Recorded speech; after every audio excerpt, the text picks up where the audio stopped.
આ ઘરના સભ્યો વાતો કરતા હતા, હું ચેહર એમના બાયણા જઈને ઊભી હતી, અમને વાતો ચાલુ હતી.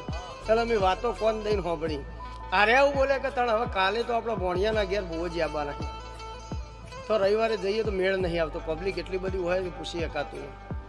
પૂછવું નહીં, પણ જો કદાચ ભીખા ભુવાની ચેહર હશે અને આપણે જે તકલીફની વાતો કરીએ હે એ હોમાંથી કે તો આપણે નક્કી માની લેવાનું કે આપણા ભોણિયાના ઘેર ચેહર આવી, ભીખો ભૂવો નહીં આવ્યો.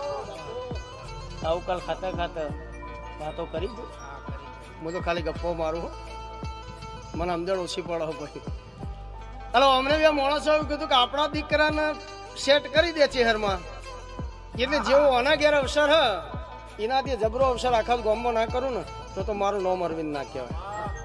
આવું ગઈકાલે અમને જમતા જમતા બાધા રાખીએ, નિમનો દીકરો એમ બોલ્યો કે કહેવાની જરૂર નહીં, ભીખા ભુવાની ચેહરને ગમે તો બેઠા સંભાળો, એટલે હોભળો એ અત્યારની લાઈવ છે.